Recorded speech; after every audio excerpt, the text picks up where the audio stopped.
کەیوان تەمەنی 10 ساڵە و تاپۆلی چواری سەرەتایی خوێندووە. لە ماڵەوە 8 سەرخێزانن، وەک خۆیەڵێ بەهۆی خراپی باری ئابووریان نزیکەی 2 ساڵەوازی لە خوێندن هێناوە و وەک یەکێک لە سەدان ئەو مناڵانەی لەسەر شەقامەکان کارەکەن. ئەویش دەستی داوەتە کارکردن و ڕۆژانە بە دەستکەوتێکی کەمەوە بەرەو ماڵە گەڕێتەوە. لەم ڕێپۆرتاژەدا هۆکارەکانی کارکردن و سوالکردنی مناڵان لەسەر شەقامەکان ئەخەینە ڕوو. دیاردەی ئیشکردنی مناڵ لەسەر شەقامەکان بێگومان دیاردێکی تازەنیە لە کوردستانە، دیاردێکی لە مێژینەیە، بەڵام بە گوێرەی بارودۆخ و ڕووداوەکان بێگومان ڕێژەکەی ئەگۆڕێ. ئەگەر ئاگادار بین لە ماوەی 2 ساڵەکە کوردستان بە قەیرانی ئابووریا تێپەڕەبێ، بێگومان ژمارەی مناڵانی سەر شەقام یا با بڵێ مناڵانی ئیشکرد بەداخەوە ژمارەیان لە زیاد بوونایە. ئەگەر لە ڕووی شارستانیەوە سەریانکەین، بێگومان هۆکارێکە بۆ شێواندنی سیمای شار، چونکە لە ڕووی شارستانە تا بەڕاستی کارکردن لەسەر شەقام بۆ تەمەنی مناڵ بۆ خۆی جێی پرسیارە. ئەمە لەلایەک، لەلایەکی تر بێئاگایی لایەنە پەیوەندیدارەکانە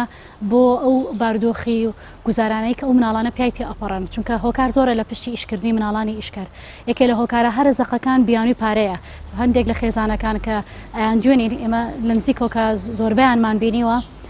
و بەتایبەت ئیشی کاری ڕێکخراوەکانی تریش کە بۆمان دەرکەوتۆ لە دەرەنجامە، ئەو مناڵانە بە بیانووی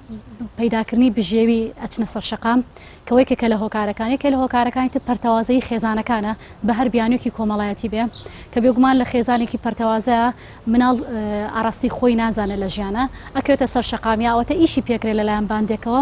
یاخود لەلایەن کەسانی کە سەرپەرشتی بەخێوکردنی ئەکەن ناچاریەکەن بە ئیشکردن. بوونی مناڵ لەسەر شەقام و لە شوێنە گشتیەکان و لەنەوە بازار بە ڕێژەیەکی بەرچاو ئەبینێن. بەڵام ئەمەی کەونمەوێ باسی کەم چەند جارێک تیش باسمان کردوکە پۆلیس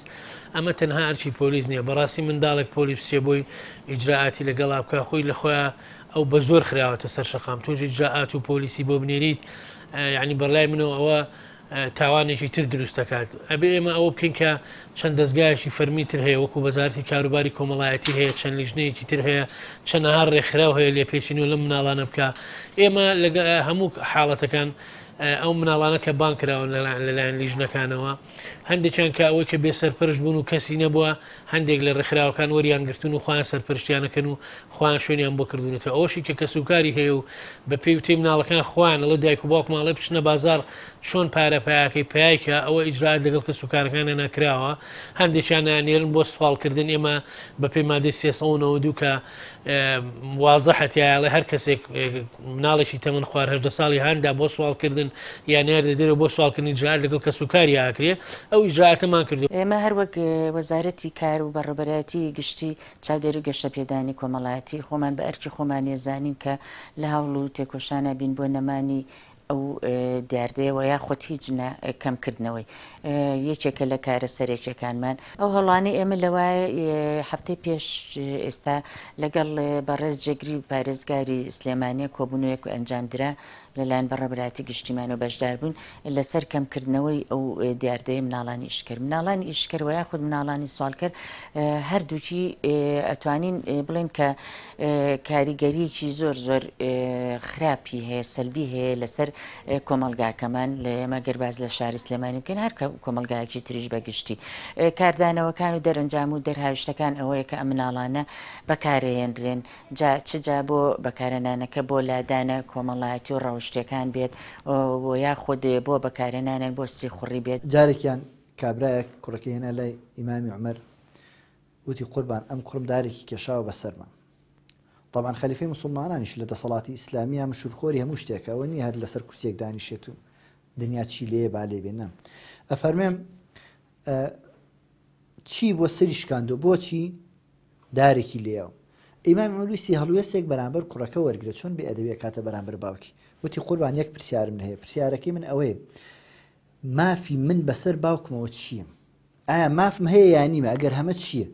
ئیمامی عومەر فەرمی مافی مناڵ بەسەر باوکەوەی یەکەم دایکێکی چاکی بە هەڵبژێرە، ناوێکی جوانی لێبنێ، پەروەردەیەکی تەندروستی بکە. وتی قوربان گوێ بگرە، باوکم چووە بەس ئافرەتێکی بینی بێ لەگەڵ ڕێزمان بەس قژی بەسەرەوە بێ نەیوتوە ئەمە چییە و کێ هێناوێت. دووەم ناوم جوعەل ینی قالنچە. سێمیش چاوم کردوێتەوە، پێڕەوکە بووم لەگەڵ مەڕ و حوشتر و ئەوانە ئەژیم. ئیمامی عومەر فەرمووی بە باوکە کە خوا ڕەحمی کردو هەر نەیکوشتوی. کاتە یەکێک لە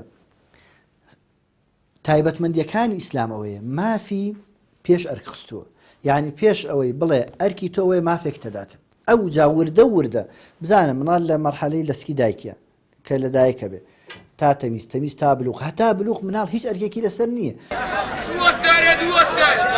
سەبارەت بەم مناڵانە کە لە بازاران بەڕاستی یعنی شێوەی شار تۆزێ یعنی بەرەو ناشرینیە چێ ڕاستی بڵێم ئەم مناڵانەکە کەوتونەتە بازار هەم لە خوێندر دوور کەوتونەتەوە هەم کەوتونەتە شێوی بۆ ناو بازار یعنی زۆر کات دەکەوێتە ئەوەی کە تونند و تیژی لەگەڵ کەسەکانە ینی ئەوانی کە لە بازاران شتەکڕن یەکسەرچێ پەلاماری علاگەکەی لە دەست بگرێت یانە کەسکاری نییە کە هاتووە لەم بازارڕە ئیشەکە ڕاستە ئەمە بە مەسەلەوەی کە کەسکاری نیە ئیشی بۆ بکە هاتووەتە بازاری شەکە بەڵام یعنی ڕاستی ئەبێتە گرژ و ئاڵۆزی بۆ ناو بازار سووری هاتن لێرە ئیشەکەن سووری ئیش نییە زۆر خراپ بوو سووری حەلەب زۆر خراپ بووە نازانم بوو خراپ بووە باوکەمە ئیش ناکێ من ئیشێ دەکەم بریمە ئیشەکێ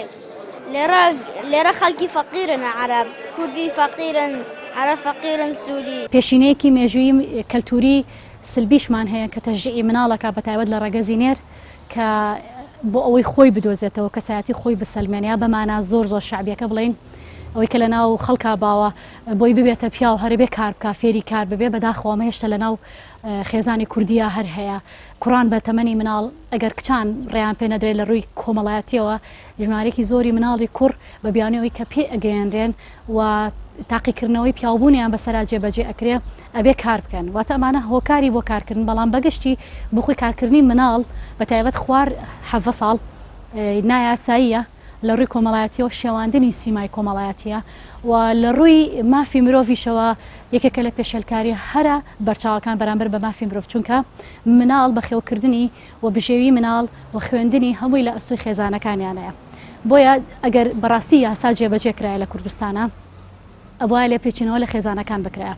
بەداخەوە چاودێری خێزان کە سەر بە وەزارەتی کاروباری کۆمەڵایەتیە